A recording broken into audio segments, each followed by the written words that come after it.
two sides of the brain, continuing, we just got cut off for a second. Two sides of the brain, two like wings, two worlds inside a circle that has a downward pointing triangle. So it's like pointing down like that. In other words,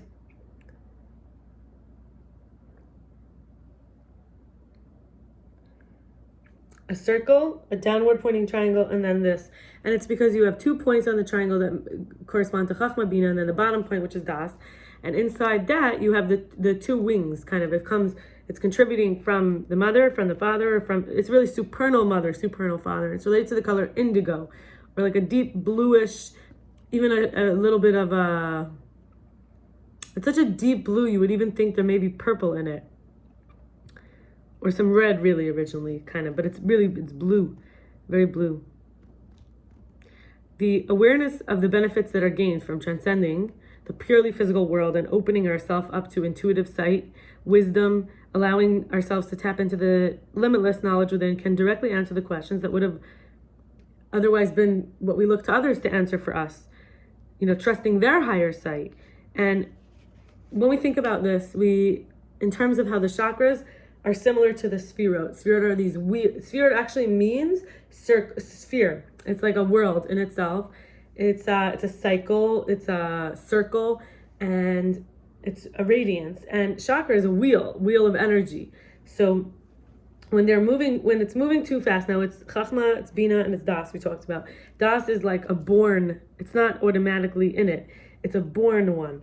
So you have Das from your Chachma and Bina, in a way, could be one way to look at it. And it's when it's too open and it's too flying, we could be arrogant, authoritarian, dogmatic, or highly logical. When it's too blocked, slow, or not moving in terms of its spin, we could be very fearful of success and not disciplined, setting our sights too low, and even a tendency towards schizophrenia, like not being connected to the real shared reality.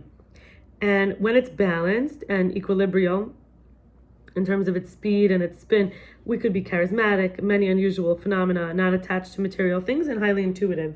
Some difficulties to keep in mind emotionally could be nightmares, learning difficulties, hallucinations. Physical, this is when it's kind of out of whack, your insights, your intuition, your inner knowledge, your inner eye.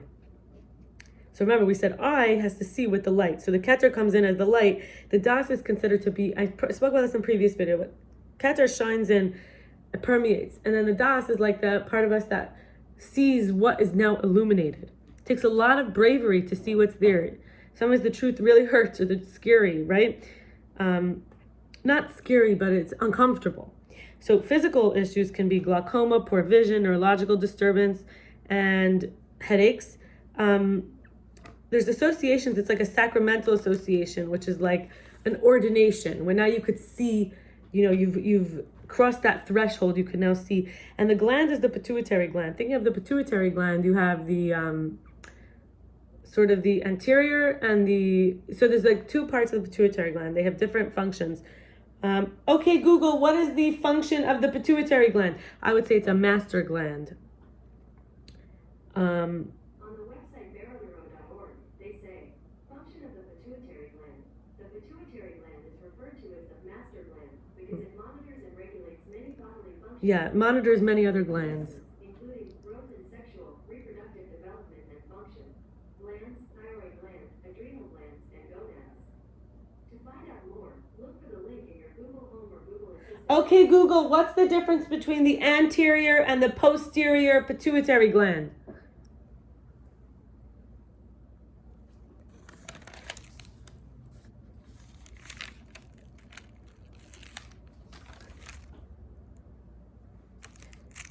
Okay, Google, what's the difference between the anterior and posterior pituitary gland? On the website yourhormones.info, they say, the anterior pituitary gland is connected to the brain by short blood vessels. The posterior pituitary gland forms part of the brain and secretes hormones directly into the bloodstream under the command of the brain. Okay, so I was confirming, yes. So basically it's called the master gland. Why? Because the front of it is connected to the actual brain. The back of it is sending the information down to all the rest of the body. I know it seems very simple, but I didn't want to say the wrong thing. So I'm glad I confirmed what I knew. And there's also something to do with the sense that the body part is like the eye or the base of the skull. Now, why would you say it's the base of the skull? Because actually your occipital lobe has to do with vision and inner vision. And, the main issue here could be about intuition and wisdom. And there's no developmental age. The goal is to see with other than our eyes. That could happen at any time. The life lesson is all about emotional intelligence. So sometimes it's called like a sixth sense. And there's no like animal specifically associated to it. And I'm looking for something I wanted to share from the throat. Oh, like for example, when we work with the throat, right? We were talking about in a previous video, the sacramental association could be confession. So this is something where it's like the, to make it sacred. So how do we make this sacred? It's about ordination. There's an ordination related to being ordained, but it's really about like being able to see the truth and pursuing wisdom over all else. And I would say the rationalist, there's two archetypes. One is the psychic. This is when it's functional. And the rationalist is when it's dysfunctional. So rationalist is left brain dominance, fear, insecurity, preventing the dismantling of cocoons or constrictions, is very scientific and perfectionistic and controlling. It doesn't accept feelings. And the psychic is all about trusting the inner answers to life's challenges. Awake, and this is where we bring a balance between the left and right. So the das of knowing is not just knowing straightforward information that you could cut apart and sort of say like this is this and this is this, all about labels and categories. No, it's more of a deeper knowing, right? So there's upper knowing and lower knowing. Lower knowing is related to the sciences. Upper knowing, which includes both sides. Left brain doesn't mean necessarily Bina, but it could be associated. So the answers to life's challenges is when we awaken the need to listen by developing our throat, right? Learning how to listen, and listening to the inner self, learning to hear the soft whisper, the everyday cacophony and stillness, the meditation and in contemplation. And when we think of truly great inventors and scientists and how they freely acknowledge their discoveries came from their imagination, not their logic, even when they were daydreaming, they got incredible experiences. We realize there's something about a direct experience rather than just looking at it. When people are talking about understanding godliness, one thing is to study God, read from the books, learn from the teachers. Another thing is to directly experience it from an inner knowing, from an inner insights. So psychic here does not mean somebody who could tell the future. That's not what this is about. I did mention telepathy only to say that when you're in the thought forms of the grid, you could see things that aren't usually able to be seen in the physical world. You use a part of you that could pick up the electromagnetic frequency from somebody else as energy. The light is shining. You could see the thought forms. You could see. So it could be people who see that way, which is healers, therapists, artists, gifted individuals, doesn't just live by the book, but trust the instincts to supply them with unique and telling insights. The rationalist forces themselves to abide by rules that become increasingly limiting and isolationist, likely due to being ridiculed for trusting their feelings, their inner wisdom, and their insights.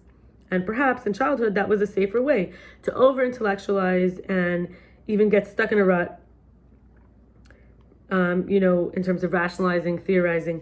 And it can be too hard to accept the humanity of the self. And that makes it very hard to accept humanity in others. When we're not an accepting person, or when we're getting stuck in the rut or isolating or being afraid to be seen as crazy all the time, it